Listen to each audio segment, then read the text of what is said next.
How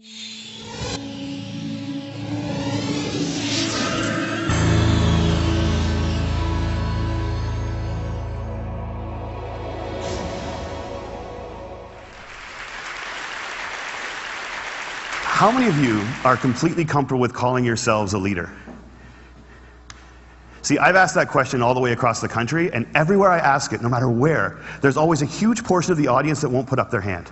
And I've come to realize that we have made leadership into something bigger than us. We made it into something beyond us. We made it about changing the world. And we've taken this title of leader and we treat it as if it's something that one day we're going to deserve. But to give it to ourselves right now means a level of arrogance or cockiness that we're not comfortable with.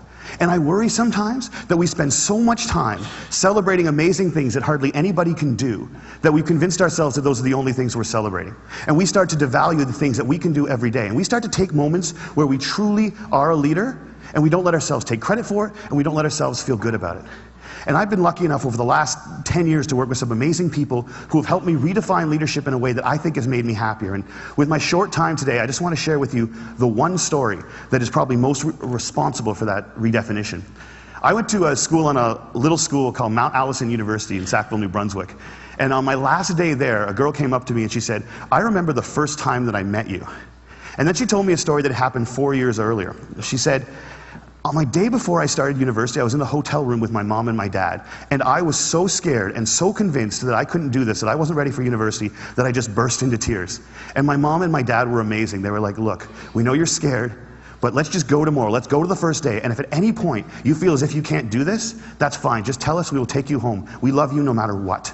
And she said, so I went the next day and I was standing in line getting ready for registration, and I looked around and I just knew I couldn't do it. I knew I wasn't ready. I knew I had to quit.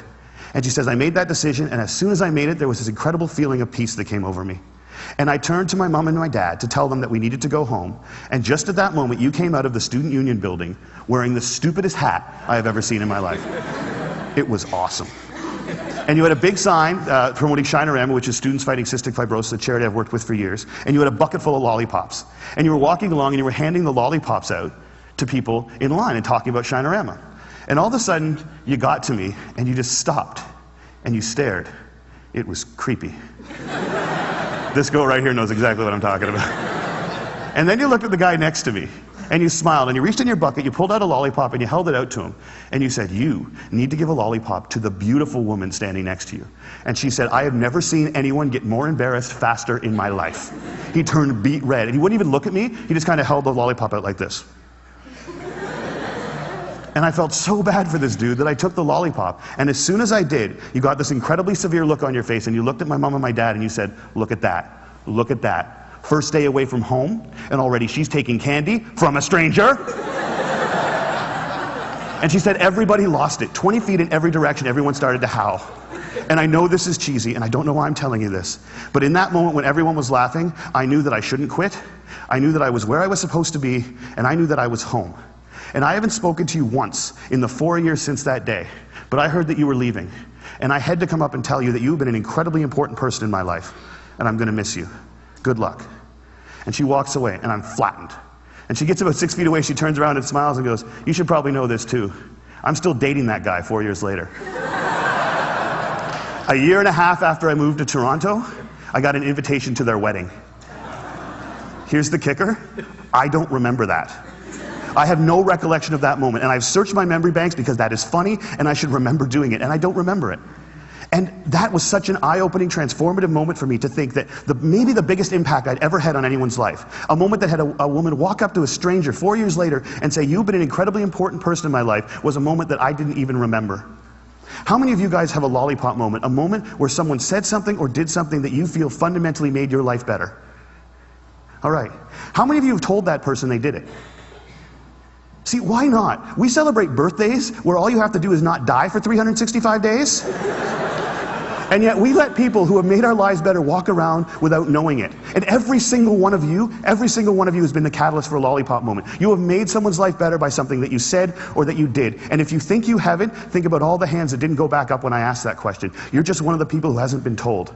But it is so scary to think of ourselves as that powerful. It can be frightening to think that we can matter that much to other people. Because as long as we make leadership something bigger than us, as long as we keep leadership something beyond us, as long as we make it about changing the world, we give ourselves an excuse not to expect it every day from ourselves and from each other.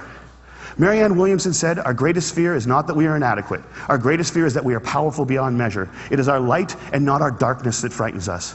And my call to action today is that we need to get over that. We need to get over our fear of how extraordinarily powerful we can be in each other's lives. We need to get over it so we can move beyond it. And our little brothers and our little sisters, and one day our kids, or our kids right now, can watch us start to value the impact we can have on each other's lives more than money and power and titles and influence.